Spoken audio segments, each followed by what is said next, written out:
the third day of September, the Lighthouse Torah Project dedicated לעילוי נשמת דבורה פייגה בת שמואל, אורה דבורה בת שמואל, לאה בת יוסף, אנסתר רבקה בת אברהם, as well as the רפואה שלמה of מנחם מנדל בן חנה באשה, and Hannah bat Shani among the Holim of Am Israel. Amen.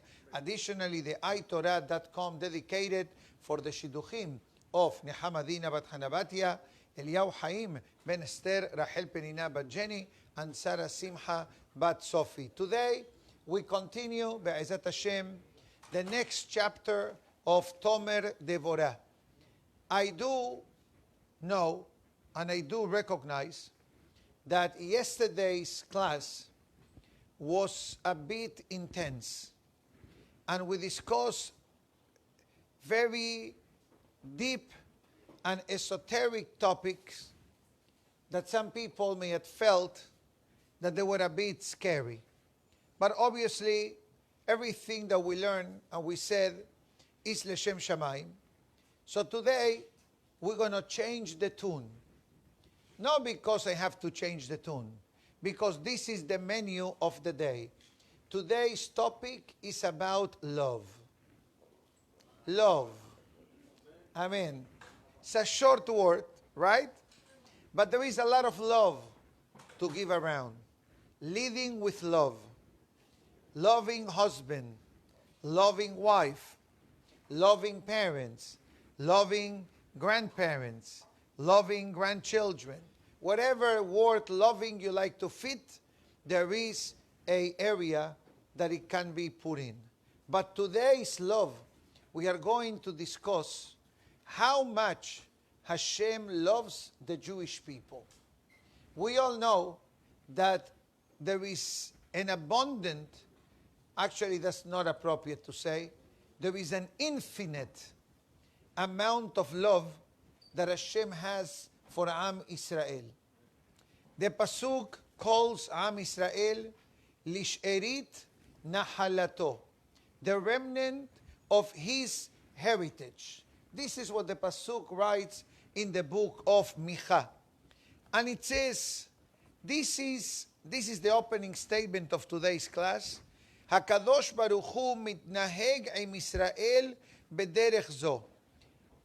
God conducts himself to the Jewish people in the similar fashion that a parent behaves with their children. How many chances do we give to our children? Endless. Endless. Perhaps mothers are a bit softer than parents, but bottom line, it says, that Israel, God says, what can I do to the Jewish people? Hem kerobai, they are my relatives. She'er basar. She'er basar means they are blood relatives. Yesh li imahem, I have a certain affinity with them. Shem batzuk le'akadosh baruch hu, because God and the Jewish people, it's a union. It's a harmonial level of relationship. The way Shlomo HaMelech says at the end of chapter 3 of Shir HaShirim. So here, interesting enough, let me give you an introduction to today's class to understand this a bit better. So here explains as follows. This comes from Nachmanides, the great Ramban. One was Maimonides, and the other one is Nachmanides. One was Rabbi Moshe ben Maimon, and the other one was Rabbi Moshe bar Nachman. Both of them Sephardic giants from the 10th, 11th century. And the Ramban Nachmanides wrote a fascinating commentary on the Torah, on the Talmud. He's the composer of the famous letter of the Ramban that he writes to his son. And he says, God created in the different levels of creation humans, mankind. Everyone needs to understand that from everything that Hashem created in the world, the most productive level of creation, it's mankind. But the most destructive level of creation can also be mankind. If you go through history, right? How many crazy leaders we had throughout history, that they seek the destruction of mankind, of different citizens, of different color skins, of different religions. So the Ramban explains that Borei Olam placed mankind in the physical world, and through life, a person gets to understand that there is a godly force that showers us with blessing and the gift of life. Throughout history, our existence has been threatened almost on a regular basis, non-stop. Sometimes we learn about these things, sometimes we don't hear about these things, but regretfully, there is a certain type of animosity and hatred against Am Israel. This is not new. This is something that has been going on from the time of Abraham Avinu alayhi shalom, Ishmael, Esav, Paro, Laban, etc., all the enemies till today. And it says, but yet, from all of the nations of the world, regular citizens, meaning to say Gentiles, also sense and experience a godly light that permeates their life. And no one can deny that in the Goyish world, there is a belief in Hashem. There are many atheists, there are many people who don't believe in anything, but that's their situation. But the concept of emunah, the concept of believing in Hashem, it's something special. But there is a certain level of relationship. Ramban explains, Rak ha'am hazeh, Am Israel, and mankind have one united mission, believing in a Kadosh Baruch Hu. This is obviously one of the fundamental Shiv'a Mizvot Bnei Noach, meaning to say the universal laws that every citizen of the world must follow. One of them is in the belief of Hashem, and not believe in an idol, in idolatry, etc. And it says that throughout history, many nations of the world and many citizens of the world not always have a strong relationship and connection with God. But the Jewish people, says the Ramban, continues, throughout the generation. Now, how many years ago Tomer Devorah was written? Give or take 500 years ago. How many years ago was the Ramban written? Give or take 900 to 1,000 years ago. So can you imagine, he wrote this, that even though the Beit HaMikdash was destroyed over 1,000 years ago, people still are connected. So imagine if he will live in our days, what he will say. Seeing people learning, praying, technology used for Torah, for shiurim, spreading the words of Torah all over. And it says, what keeps the world alive? I'm going to say something that perhaps many may not understand right away. By the way he writes it is so beautiful that with Hashem's help, I will try to share it with everyone. And it says, there are many elements that cause the existence of the world to remain alive and well. Yes, we have a hurricane a few blocks from here. Hashem has been very kind to us and very merciful to us. To us means especially for us living in South Florida, but we still pray for everybody's well-being, because at the end of the day, hurricanes and all the damages that they cause and all the financial disasters, but above anything else, the loss and the dangers of human life, that supersedes everything else. But it says there are two elements or two areas that are essential in the world to exist. Or I should say back, they are essential for the world to have in order to enable the world to exist. And I must say, and I don't know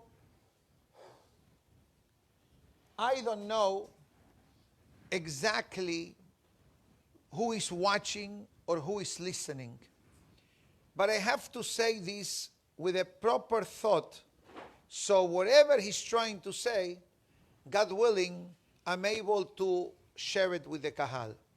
So it says, first of all, a world, for it to exist, it must have hashgaha peratit, divine providence, godly supervision. Without godly supervision, nothing happens. As the Gemara says, a person is not able to move the finger in the physical world without Shamayim saying, okay, go ahead, move it. I know this may sound an extreme. What? Shamayim must determine if I move or I don't move the finger?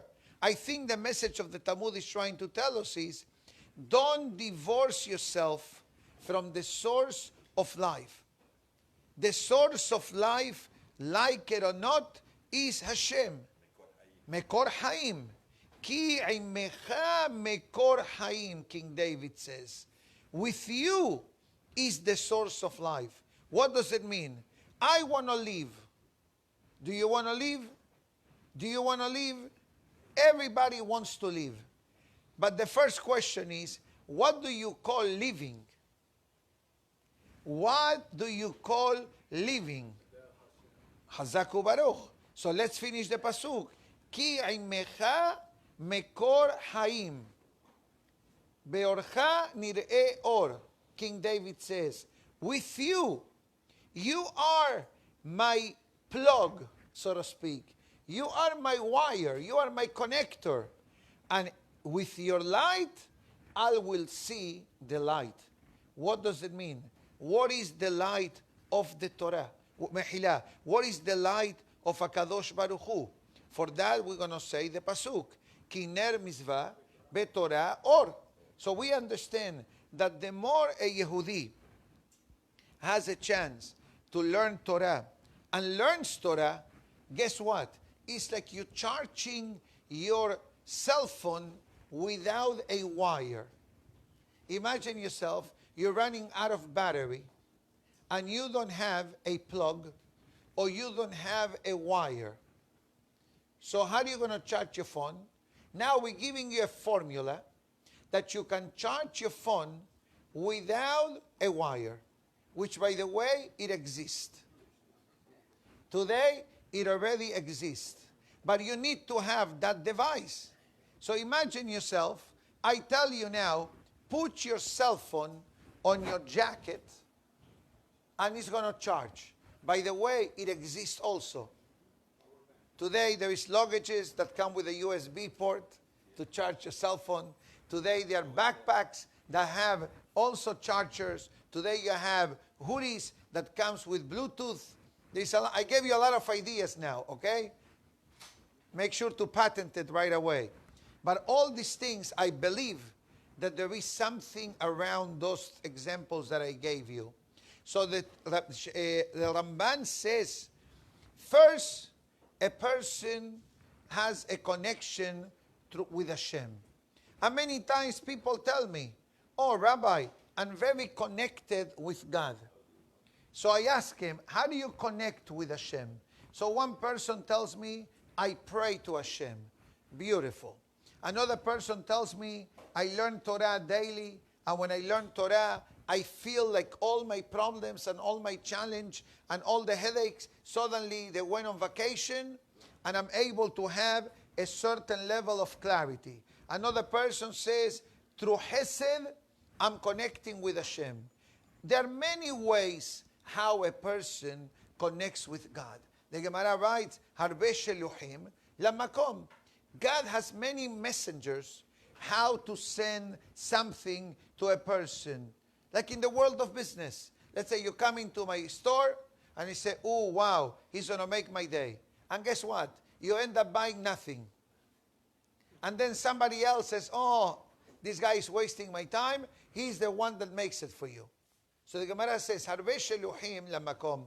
There are many ways of how a person connects to a Kadosh Baruch Hu. But it says the Ramban, and it says, the Jewish people cause Hashem to become very proud of us. The Pasuk says in the Navi, one of the Haftarot, Israel asher becha et pa'ar. God beautifies himself with Am Israel. In what sense? I think that the simple answer will be in our connectivity with God. In other words, we can hide under the covers and we can say, you know what? Anti-Semitism is alive and well. There are many nations in the world who seek our destruction, and yet we continue. Nothing stops us. Not even a hurricane. We do our ishtadlut, the Ramban says. We make our effort. And I'm only building up what's coming next, which is something fascinating in a good way. And it says, you know, in the night of Pesach, we mentioned this a week ago in one of the classes. We say, Shebechol dor vador, omdim aleinu lechallotenu. That in every generation, there are enemies. Do you know how many acts of anti-Semitism happen in America since last Shabbat till today? Almost a dozen. A quarter of them in Brooklyn. Flatbush. You saw it? Queens. Ohio. Las Vegas. Texas. Los Angeles. I'm not talking about mass shootings, God forbid. Talking about anti-Yehudim. But again, you know what? We went through this.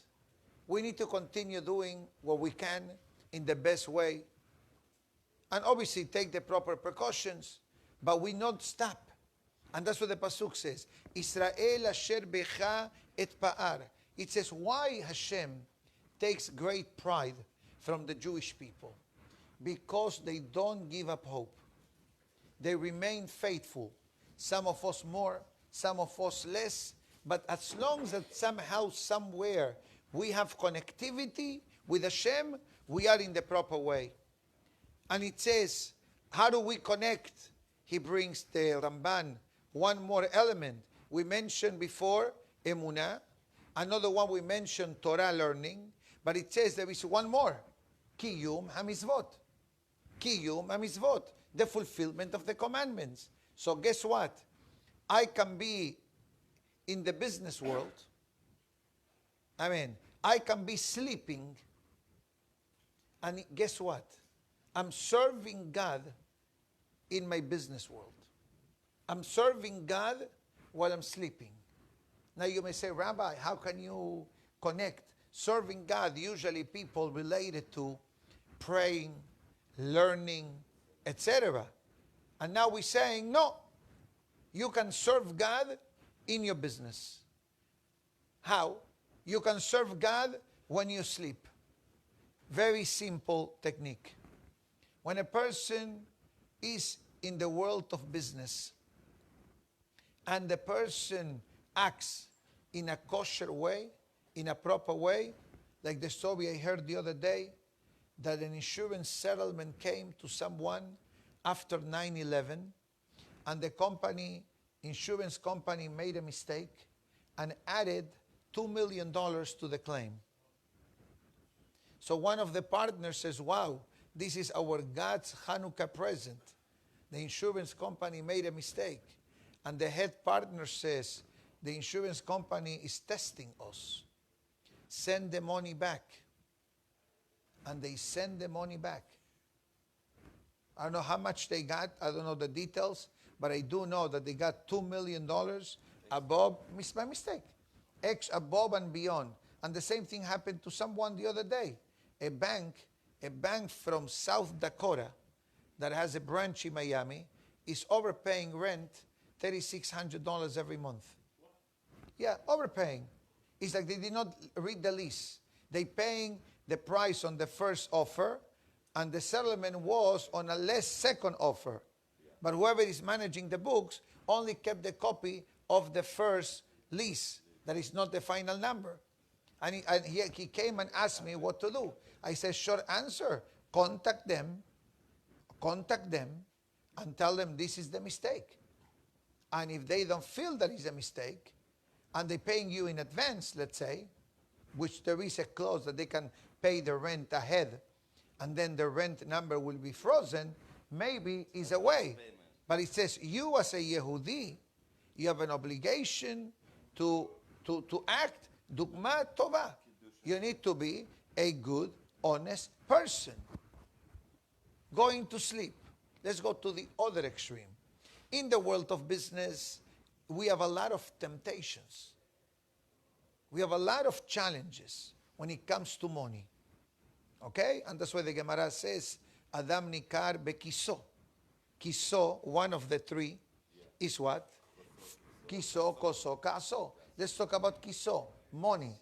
You pay salaries on time, you give maaser, you give charity, you help the needy, you provide, you're honest in business. That is one way. Let's go now to the sleeping. Now, how can I sleep? Leshem shamayim. How can I sleep that every moment is considered a mitzvah to serve Hashem? Short answer. When a person goes to sleep at night, you say Shema, you do your Heshbon HaNefesh, the way we learned the other day, to do your spiritual accountability of the day, time allowing, obviously, definitely in Elul till Kippur and beyond, obviously. But what else? You have in mind, I'm going to sleep, so tomorrow morning, I'm going to be able to wake up, to come to pray, to come to Selihot, etc. So guess what? We are going to sleep, something that everybody in the world does. Huh? Sleeping sideways, sleeping the proper way, a Jewish way. How do we sleep as a Jewish way? Short answer, sleep sideways. Start with the left, move to the right. Don't sleep on your back. Don't sleep on your stomach. This is applicable for men only, I believe. If you want to increase your Yirat Shamayim, go to sleep with a kippah and a sisit. Ideal. Ideal. That is ideal for spiritual protection at night as well. Many people may have a challenge with this, but my duty is to tell you what's written in the holy books. So the Ramban says, when a person walks with God, when a person acts in a godly way, because at the end of the day, in last week's Torah portion, the Pasuk says, Be'asita hayashar behatov be'anei Hashem Elokecha. Interesting enough, there are two Pesukim that contradict each other. One Pasuk says, Asher anachnu osim po hayom, ish kol hayashar ve'enav. The Torah is giving us a warning. It says, don't do what you think is right. But the Pasuk says, Be'asita hayashar behatov be'anei Hashem Elokecha. The Pasuk uses two languages. Yashar means what? Straight. Tov means good. In other words, you got to make sure to cover all your bases. But in whom's eyes? Be'anei Hashem Elokecha. In the eyes of God. Because many times when a person comes to make certain decisions, the person in their own mind justify why not to do something. Rationalize because of the Yetzer Hara's presence. So that's why the Pasuk says, Be'asita hayashar behatov be'anei Hashem Elokecha. You want to know if whatever decision we are making is the right decision, check with God. What God tells me to do in this situation. When I mean God, I mean what the Torah is telling us what to do and what not to do. And therefore it says, and now he brings from the great Al-Shich. Al-Shich was Rabbeinu Moshe Al-Shich, one of the great tzaddikim who lived in the time of Tomer Devorah and the Rabbeinu Ha'ari, and he quotes in the day of Shir HaShirim. At the end of the Pasuk, chapter 3, in Shir HaShirim says, B'yom Hatunato u'b'yom Simchat Libo. This refers to the day of Matan Torah and the day that the Beit HaMikdash was built, and how those Shlomo HaMelech calls the day that the Torah was given, Matan Torah B'yom Hatunato, the day of marriage. In other words, our marriage with God was officialized, so to speak, when the Torah was given. So look at the Torah as the ketubah. What is the ketubah? What the document known in Jewish law has a marriage contract. Now, but who is the contract with? Between husband and wife. Ketubah, that's what I mean in ketubah. Now, interesting enough, as I said to a lady the other day, that the only thing written in the ketubah is about the wife, it's only her name. Zehu. Nothing else. Everything is for the husband that he must do to his wife. In a positive way, caring way, loving way, providing, healing, affection, clothing, maintenance, all the things that everybody, I believe, knows. But today is not the topic of human marriage. Today is the topic of godly marriage. So, Borei Olam, in his ketubah, promises to take care of Am Israel. There is, by the way, a ketubah that in many synagogues they read in the day of Shavuot. I have a copy of it. It's the ketubah from God to the Jewish people. What is the mission of a Jewish wife? Let's think. To be an Eshet Hayil, to be a good wife, a good mother, a good friend to the husband, good spouse, good example. And I'm not talking about even on the spiritual aspect, but even on the physical aspect, there is a concept of a wife being faithful to her husband. We understand that? I don't have to go further. Guess what? Right. We have a goal in life. Be faithful to Hashem. How do we become faithful to Hashem? Follow the Torah. Learn Torah. Do Hesed. Develop Emunah. And it says, it's like a person has a home. What is more important? The home or what goes inside a home? I believe that we all are going to agree that whatever goes inside the home of the person, that is what truly makes the home of a person. In other words, sometimes you go into someone's home and some people are able to feel good energy, let's call it. Good, positive vibe and energy. And sometimes you go to people's home and you feel, God forbid, it should never happen to anyone, God forbid, you sense a certain level of tension. So it says there, Rabbi Moshe Al-Shich, Lo habayit hu ha'ikar. Do you think that Shamayim curse on the color paint of your house? Big, small, medium, waterfront, parking garage front, all that may be good for real estate. But it says, but now we're going to transfer one more dimension. The bite of the person is the body of the person. This is called bite. The body of a person, it's like a house. And whatever is inside of the body of the person, which includes the neshama, is what truly determines what goes on in my life. And it says, what is the mission of every Jew in this world? Short answer, Aikar Hashra'at Hashechina. A Jew must make a vessel, so to speak, to create a comfortable place for God.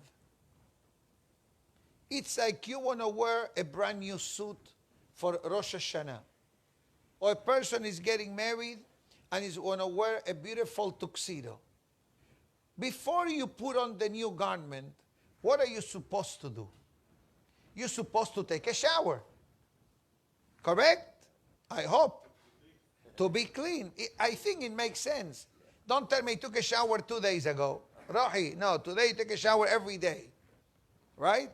We have running water, etc. For hygienic purposes, bathing every day, it's the norm today. In the olden days, it wasn't so. But today, people do. So usually people take a shower and then they put something nice. This says, in the name of the Rabbi Moshe al-Sheikh, look at your body as the container that is able to welcome Hashem into our life.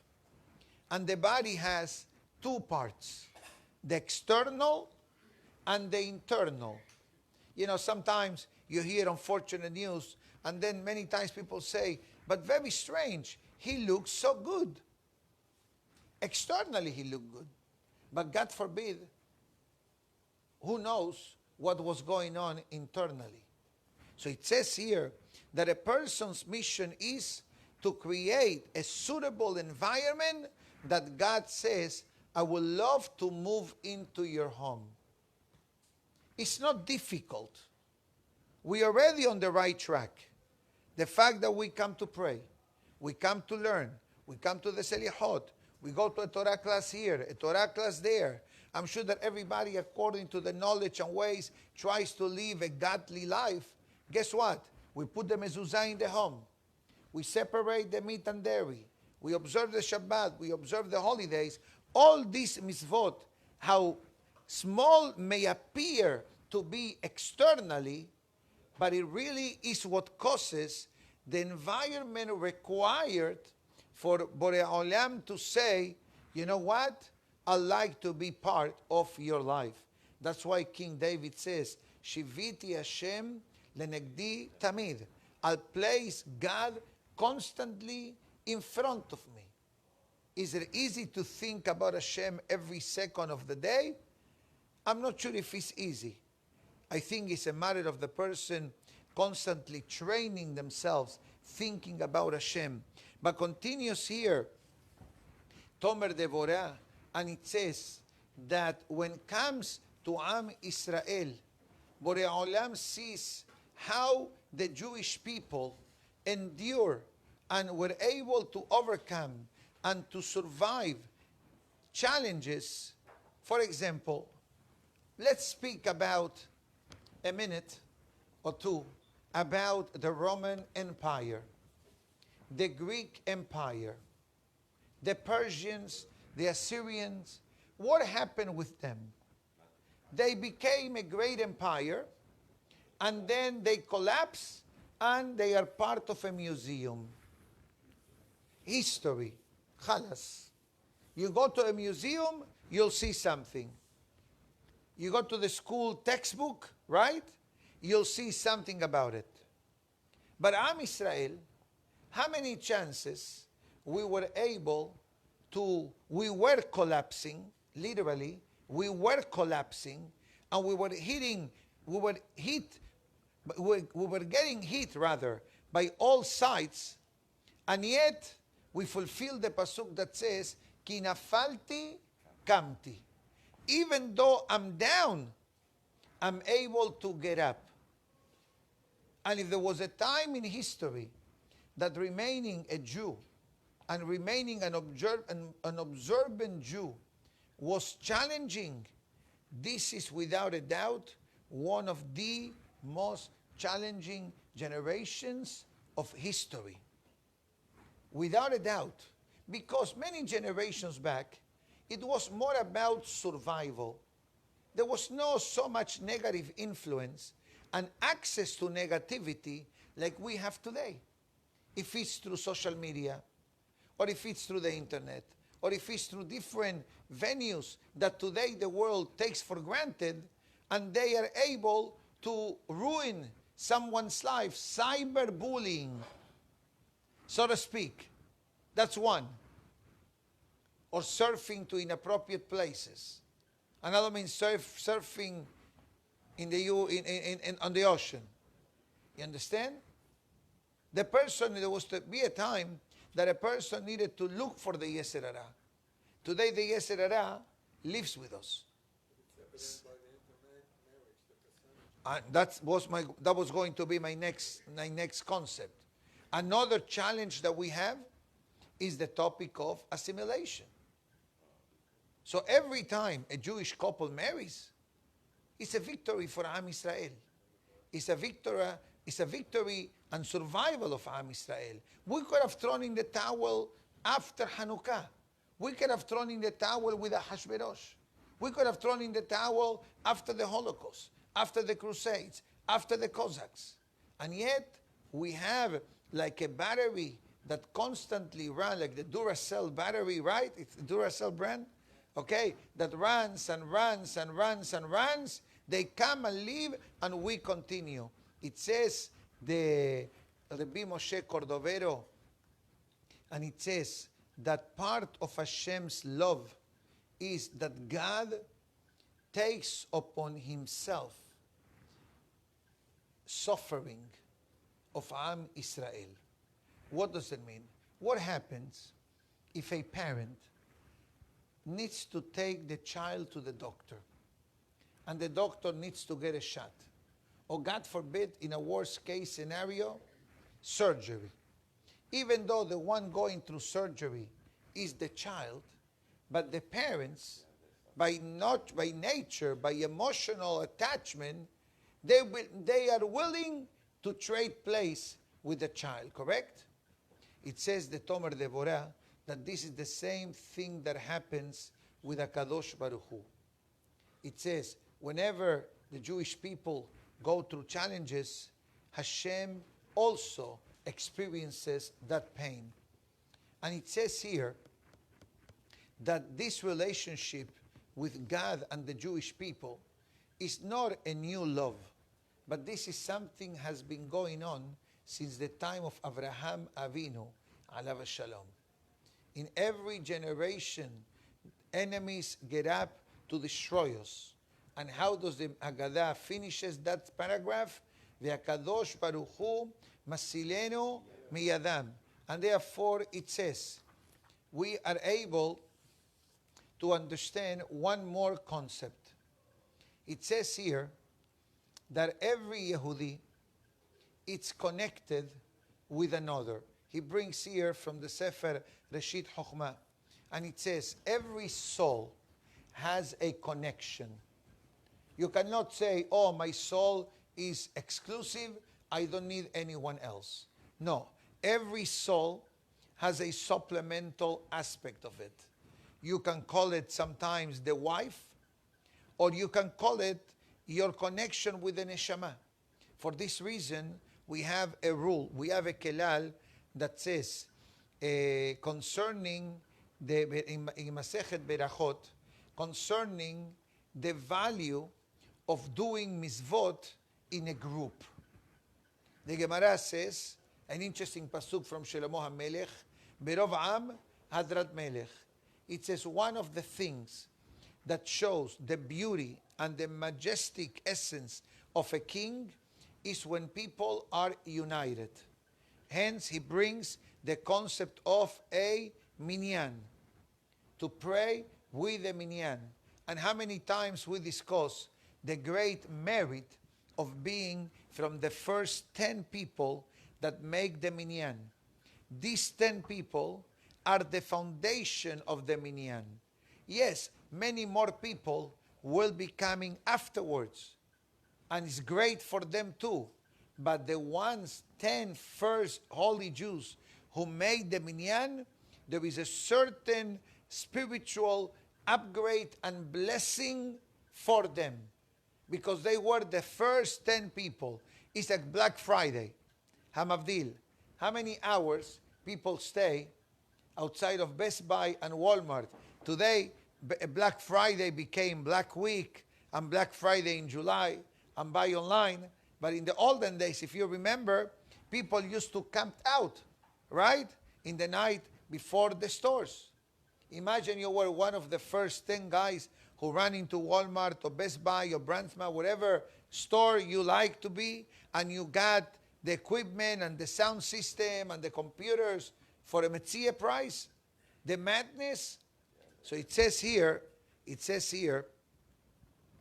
that when 10 Yehudim, and he brings also a very interesting source from the Zohar in Perashat Yitro, it says that when 10 Yehudim are present, that in a way represents the 10 Sefirot. 10 Sefirot, as we discussed in the past, this refers 10 sparks of holiness which are roaming throughout the world. This topic by itself, it's a complicated, very deep topic, but I go quickly. There are 7 elements of godly representation in the world. They are called in Hebrew Chokhmah, Binah, Da'at, wisdom, knowledge, understanding. These 3 concepts are applicable to the intellect of the person.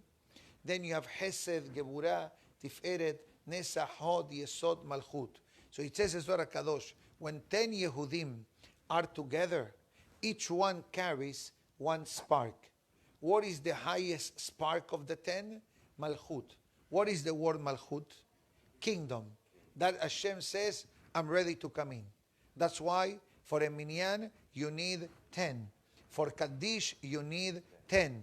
For Sefer Torah, you need 10. For Kedusha, for Birkat Kohanim, you need 10. Why 10? Because when 10 Jews are together, this creates a magnetic attraction.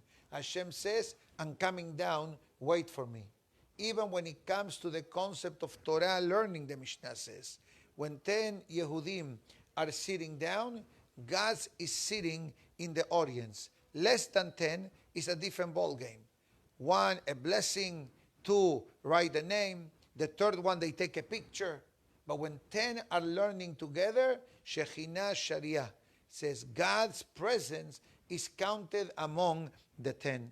So therefore, we understand the concept of unity and harmony among the Jewish people. And it says here, the Tomer Devorah, it says, we need to understand that we are all connected, irrelevant of our background, irrelevant of our tradition, irrelevant of the language that we speak, or which Siddur do we use, on what minhagim we follow. We are all kulano b'nei shehat nahnu. We come from the same parents, as the Gemara writes, Kol Israel Arevim ze lazeh. That's what the Gemara writes in Masechet Shevuot. So what does this mean? If now, the way he explained, we are all united, so whatever I do has an influence on everyone else. And whatever each person does has an influence in everyone else.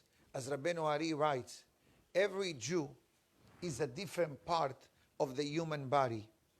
And the entire Jewish nation represents the entire body.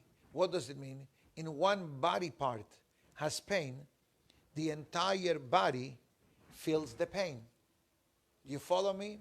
So it says, so if I do a mitzvah, let's say, what happens if I do a mitzvah with my hands? This brings sanctity to the hand of the person.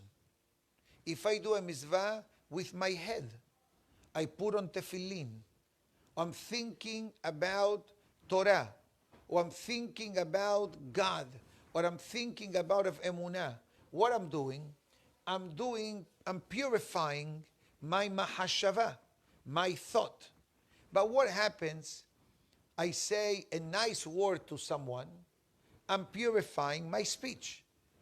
What happens if I use my leg to run to do a mitzvah? Or I use my leg to walk to the synagogue, or to come to the kollel, or to go to the midrash? What exactly I'm doing? I'm utilizing different body parts for kedusha, different body parts for mitzvot. So far, so good. But, and now comes the but. What happens if instead of speaking nice, I don't speak properly? And instead of using my hand to a mitzvah, I use the hand to do an avon. And instead of walking to the shul, I go to a place that is forbidden to walk into. You understand? I'm able to use different body parts in a good way, and I'm able to use my body parts in a negative way. So it says Tomer Devorah, and it says, don't minimize your individual actions. Many times a person may come and say, you know what, what's the big deal, Rabbi? And one Jew among 15 or 16 or 17 millions, whatever million Yehudim are in the world. What difference does it make? I'll tell you a story that I read the other day. I think this was a dialogue that took place with the Ibn Ezra and one of the great emperors of his time, or rulers of his time. And this emperor was saying, what's so special about the Jewish people? He couldn't understand. So the Ibn Ezra says, very simple. They don't need to have a supervisor with them to live in a Jewish way of life. In other words, did they ever go to your house to see if you have mezuzot in your house? I don't have to come to your home for you to put mezuzot in your home. You as a good Jew put mezuzot. I don't have to see, okay, when you come from Publix, I want to see your supermarket shopping. Make sure that you did not buy non-kosher meat. God forbid. You don't need to have a sheriff or a supervisor on top of each and every one of us to walk in the footsteps of a Kadosh Baruch Hu. This is something that comes from the person. That a person makes mistakes, of course. We are humans and we make mistakes. But overall, if a person has a certain degree of emunah and irat shamayim, so I don't need someone to tell me, wake up to the minyan. I don't need someone to tell me, come to Torah class. I don't need someone to tell me, give the change if they gave you too much. I don't need a sheriff on top of me, and I say, me, on you, you watching too. Doesn't matter who you are. We have something that gives us the predisposition. So this Gentile ruler or king wasn't really convinced of the answer of the Ibn Ezra. And Ibn Ezra says to him, I want you to make a rule that everyone must contribute. It was in the Middle East.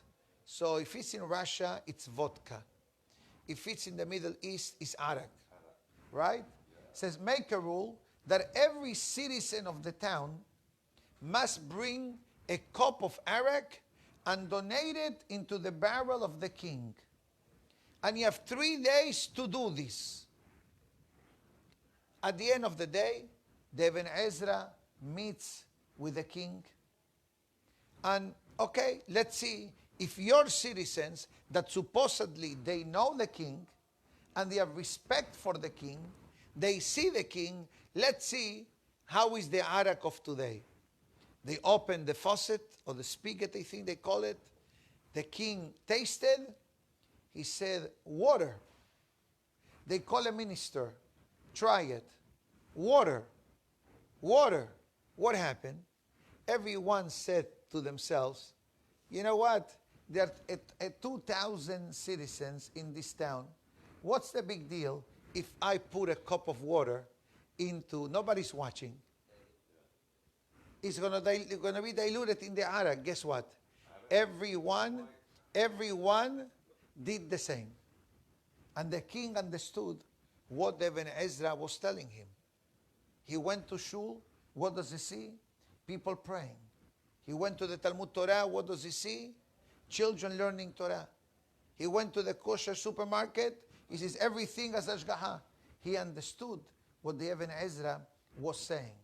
So it says here, Tomer Devorah, that a Yehudi must understand that whenever we do something good, it brings goodness to everyone. And the opposite is the same. So what is our mission then? It says here the following message. At the end of the day, Borei Olam, out of the great affection and love that he has for Am Israel, Borei Olam overlooks a lot of things of the Jewish people. So it says, and not only that, continuation of what we said perhaps yesterday for a few seconds, and he repeats it again in a more beautiful way, more open, and it says that every person must always look ways of how to help another person and to be happy with somebody else's success, and his happiness is my happiness. For example, let's say that today in the minyan may have been a hatan. What would have been the halacha if a hatan is praying with a minyan? Why Yeshem? He is getting married. You already got married 60 years ago. Why do you celebrate his wedding? Chazaku Baruch. The answer is, your happiness is my happiness. Your hardship is my hardship. And that's why people give charity. We give more charity than all of the world combined. And I'm not afraid of saying this. Am Israel gives more charity than the entire world combined. I understand that, but part of our foundation as Yehudim is the concept of giving charity. And let's clarify. And I'm not talking about in the numbers. Oh, this nation give this, that nation did that. For example, the hurricane in Bahamas, what's going to be? A lot of nations probably are going to send humanitarian help, which is something very powerful and something very good that the nations of the world are doing. But in our tradition, in our community, anyone who comes and asks us for money, what is the pasuk that says? Don't let him go empty-handed. I'm talking about in the actions. I'm not talking about in the amount. Because I'm sure that the United States, Canada, and other countries is going to give billions upon billions of dollars to reconstruct a place that is only an hour away from here. You understand? Or slides of other countries that happen through natural disasters, etc. But on the automatization of giving charity as a way of life, this is a godly concept. As the pasuk says, Uzdakati elanu. Where does that generosity comes from? That a person gives constantly. And I repeat, I'm not talking about the amount. I'm talking about the action. You know where that comes from? From God. Hashem gives us charity every day of our life. Even when we don't deserve it, as we learned the other day, Borei Olam gives us.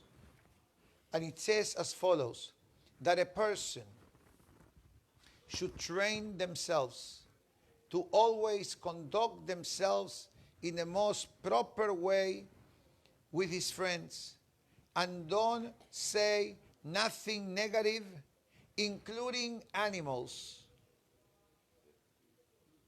Can you imagine? Heavy. It says, don't say nothing derogatory against any person or including animals.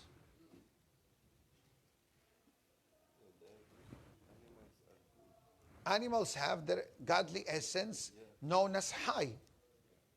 But what is he trying to teach us here? Don't minimize the value of something negative. You understand? Don't minimize the value of something negative. And it says, not only that, the same way that HaKadosh Baruch Hu helps us and saves us and provides us, a person must be able to associate themselves with somebody else's pain. What does this mean? The Gemara writes in Masechet Berachot, you see someone suffering, okay? Or you suddenly become aware that somebody needs a refuah shelema. What are you supposed to do on that moment? You're supposed to pray for them. If you have access to a book of Tehillim, read one chapter of Tehillim. And if you have no access to your book or to your app or to your outlet, whatever that may be, say, Borei Olam, send refuah shelema to this person. Now, continues and it says, because when a person reaches the certain level of understanding these concepts, Borei Olam activates that mercy upon the person. And that's why it says here the importance of Bikur Holim, the importance of visiting someone that is sick. It says, go to the person, visit the person, pray for the person, and Be'ezat Hashem, the zechut of the visit will bring refuah to the person.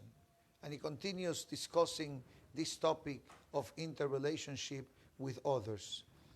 Now, I mentioned before that a person should not speak about animals in a derogatory way. I'd like to finish with a short story that comes in Tomer Devorah a bit later, concerning the famous Rabbi Yehuda. The Gemara tells a story that one day they were about to slaughter a goat. And this goat ran away from the people and went to Rabbi Yehuda. And Rabbi Yehuda, being the head rabbi of Israel, used to wear like a special robe. And this animal went next to the robe, telling Rabbi Yehuda, Yani, protect me, cure me, save me from the slaughtering. So what Rabbi Yehuda says, Zil, ki lekach nosarta. Go, because you were created to be slaughtered. And there are many explanations. What is this statement that Rabbi Yehuda is saying to the animal? Since when we talk to the animal, and you're telling the animal, like the animal is saying, Amen. Kabbalistically speaking, this animal was a human in his previous life and was reincarnated as an animal, and his tikkun in the world was to be slaughtered in a kosher way. Don't ask me how this system works, but there is a concept of gilgulim. There is a concept of reincarnation. Sometimes the reincarnation is in a human form, later on moves into the animal kingdom, later on moves into the trees, into the flowers, fruits, vegetables. There is such a thing. And we discussed this topic back in the month of Nisan when it came to Birkat HaIlanot, that we mentioned, have in mind if the spirits reincarnated in the leaves of the tree, including souls connected to us, let this blessing elevate the souls from the tree. That's why there is a halachic debate if a person is allowed to say Birkat HaIlanot on Shabbat or not. What's the problem? Borer. Borer means you're separating. You're separating good from not good.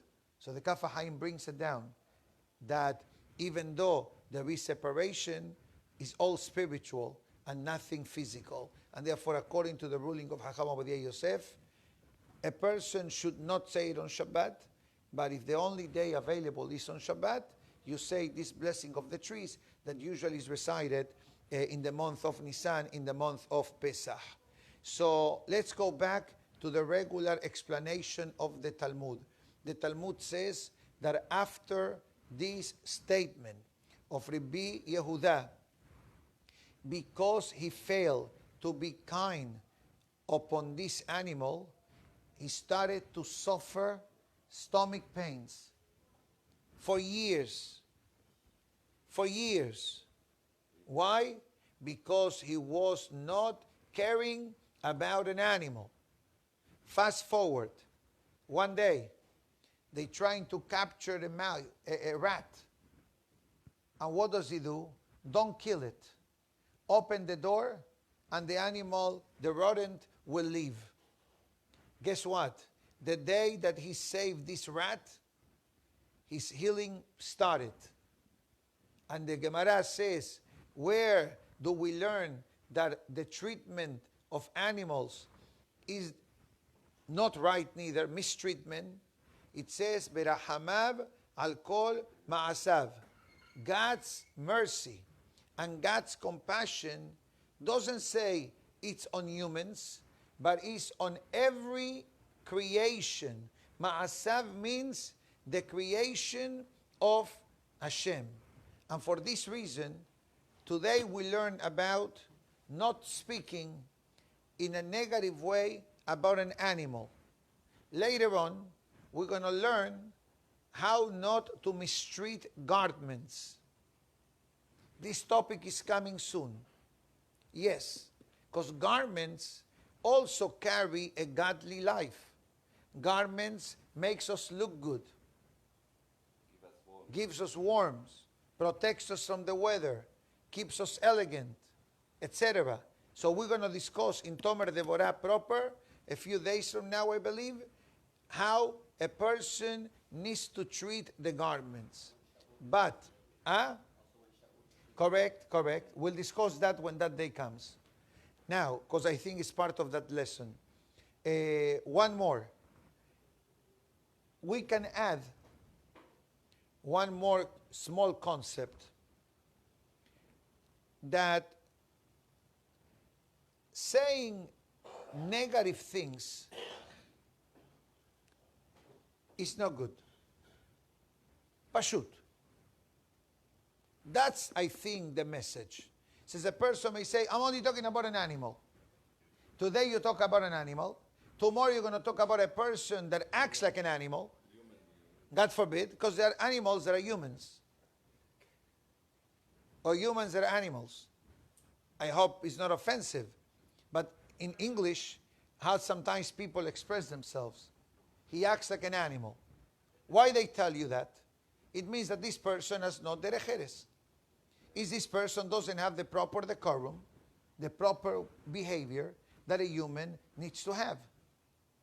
A person that is, aggressive, a person that is rude, God forbid, that person needs to be reprogrammed. So I think what he's trying to say is that don't minimize whatever you do or say in life. One positive word can build mountains. Shlomo HaMelech says, Lashon Raka tishbor garem. A soft way of talking breaks down the stone. What does it mean? That the power of speech of the person has the power to build or has the power to destroy. And guess what? The Yetzer Hara starts, talk about an animal. Another week, we talk so much about an animal that our tongue, it's already accustomed to use these words. And sometimes I call upon people's attention. Somebody says, I hate this. And even my kids will tell you, whenever I heard the word I hate, I said, the word hate is not a word in our vocabulary. We don't hate. You don't like? That's a different story. But to say hate, that negative word flourishes and germinates into the person's body. And sometimes people try to be tzaddikim. No, Rabbi, this is only in the world of business. When I'm home, I put on the mask. So which one is the real you? The business or the house. But the problem is that even though people may have the good intention, we are playing with fire. We are playing with fire. And that's why it's creating a fence. It says you want to start exercising how to be good to all. And be more than good. Be better than better. Be godly. At the end of the day, that's our mission. The whole message of V'halachta b'drachav is to act in a godly way. And doesn't mean divorce yourself from the physical and be a holy superman that you live by yourself, you don't talk to no one, and you don't eat 6 days a week, and you only add rhythm water. That's not who you need to be.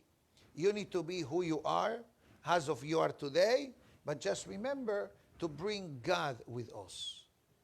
And once we bring God with us, slowly but surely, you will see an upgraded version of who we were a year ago or a week ago and who we are able to become.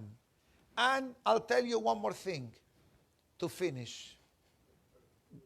Don't expect perfection. And don't expect that you're not going to have a couple of hiccups or slip and fall in between. All this part of the process. But as long as we know, and with this I'll finish belly nether. I think I said this 4 times already, right? Right? Exactly. As long as we know what our goal is and what is our final destination, we are in the right track of bringing godliness into our life. After I finish my final time that I'm not going to say, I'm going to ask you one question. Is there any nation in the world that pays attention to human behavior like we do? Is there a nation in the world that worries about talking about an animal and forbids talking about a human being with 31 commandments being transgressed when we speak about a person, even though it's true? Only the Torah. And this is part of the law of Hashem. You could have blamed the environment, the society, the lack of Torah education. And yet what do? We come and we fill up the tank of our neshama with Torah, praying, kindness, charity, good deeds, and everything else that goes through the day of the person. And now I will say, have a great day. We'll finish the class now. ברוך אדוני לעולם, אמן ואמן. רבי חנניה בן הקשיא אומר, רצה הקדוש ברוך הוא לזכות את ישראל לפיכך, הרבה להן תורה ומצוות שנאמר, אדוני חפש למען צדקו, יגדיל תורה וידיר, קדיש על ישראל, בכבוד. אמן.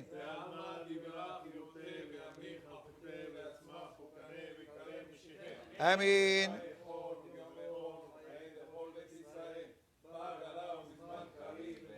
أمين يهي شمه ربا مبارك لعالم وللمي عالمية يتبارك ربي عالمة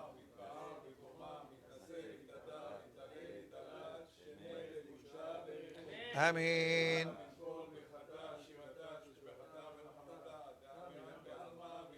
أمين دي عسكين بيوريتا كدشتا يهلنا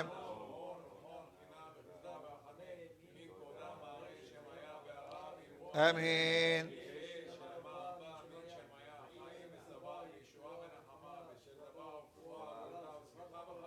بريبا بيتسللانو آمين